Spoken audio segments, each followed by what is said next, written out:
As an island, to sustain itself over the long term, we need to diversify our fuel source, because it's a security risk for the military, it's a risk for everyone here. Diversification with the Guam Power Authority's fuel source is on the table. That's according to General Manager Ken Flores. At the monthly Chamber of Commerce meeting, he spoke to members about the plans GPA has in the coming months to stop being 100% dependent on oil. Hopefully by this year, we will make a major decision on whether we're going to diversify into liquefied natural gas, LNG.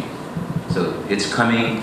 We've got consultants on board looking at the issue and raising that question: should we either retrofit our plants or bring in the next baseload plant with the fuel source provided with that new supply side alternative. Flores mentions promoting renewable sources of energy has to be considered. In fact, he says GPA is procuring up to 40 megawatts of renewable energy for Guam. The details and proposals are still ongoing. So June 1st is the closing deadline for up to 40 megawatts. So cross your fingers that it will be below our LEAC prices. But what can the island community do now to save on energy costs if changes are a couple years away? Flores says it starts with redefining what GPA is all about. That's our new redefinition of GPA.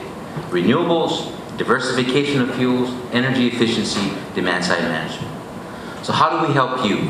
Flores says the biggest problem is fuel revenues leaving the island to Singapore to a tune of $300 million a year. Meanwhile, he says GPA has partnered up with Johnson Controls to lower the amount of energy kilowatts people use today with energy audits at no cost to companies and customers.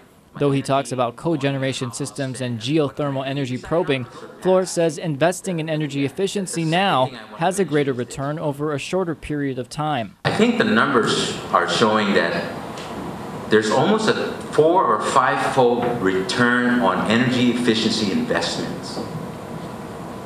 Okay, versus doing nothing or purchasing additional supply side capacity generators.